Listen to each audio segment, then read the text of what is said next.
कहाँ उपजे धानावा, कहाँ रे उपजे सोनावा, कहाँ रे उपजे सोनावा, कि कहाँ उपजे ना, कि कहाँ उपजे ना, शिव गुरु के ध्यानवा, कि कहाँ उपजे ना, शिव गुरु के ध्यानवा, कि कहाँ उपजे ना। कहाँ उपजे धानावा, कि कहाँ उपजे सोनावा, कि कहाँ उपजे सोनावा, कि कहाँ उपजे ना,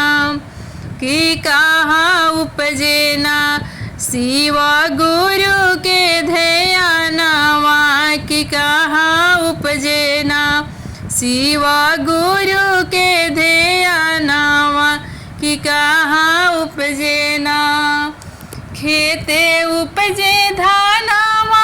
सोनारवा घरे सोनावा, सोनारवा घरे सोनावा, कि शिव चर्चा में होखे ना, शिव चर्चा में होखे ना, शिव गुरु के ध्यानवा, शिव चर्चा में होखे ना, शिव गुरु के ध्यानवा, शिव चर्चा में होखे ना। खेते उगे धानावा, सोनारवा घरे सोनावा, सोनारवा घरे सोनावा, शिव चर्चा में होखे ना, हो शिव चर्चा में होखे ना, शिव गुरु के ध्यानवा, शिव चर्चा में होखे ना,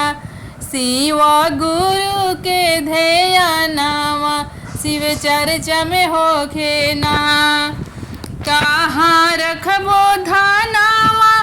अरे कहाँ रखबो सोनावा, अरे कहाँ रखबो सोनावा, कि कहाँ रखबो ना, कि कहाँ रखबो ना, शिव गुरु के ध्यानवा, कि कहाँ रखबो ना, शिव गुरु के ध्यानवा, कि कहाँ रखबो ना। कहाँ रखबो धानावा, अरे कहाँ रखबो सोनावा, अरे कहाँ रखबो सोनावा, कि कहाँ रखबो ना,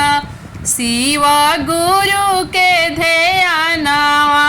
कि कहाँ रखबो ना, शिव गुरु के ध्यानवा, कि कहाँ रखबो ना। कोठिया रखबो धानावा, अरे पेटिया रखबो सोनावा, अरे पेटिया रखबो सोनावा, कि हृदय रखबो ना, कि आय है हृदय रखबो ना, शिव गुरु के ध्यानवा, कि हृदय रखबो ना, शिव गुरु के ध्यानवा, कि हृदय रखबो ना। कोठिया रखबो धानावा, अरे पेटिया रखबो सोनावा,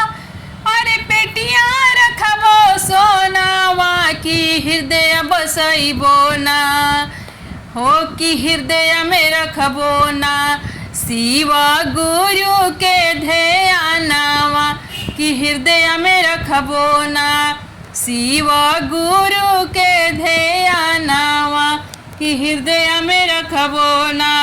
शिव गुरु के ध्यानवा, कि मन में बसैबो ना। कहाँ उपजे धानावा,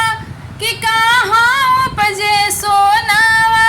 कि कहाँ उपजे सोनावा, कि कहाँ उपजे ना, कि कहाँ उपजे ना, शिव गुरु के ध्यानवा, कि कहाँ उपजे ना, शिव गुरु के ध्यानवा, कि कहाँ उपजे ना, शिव गुरु के ध्यानवा, कि कहाँ उपजे ना।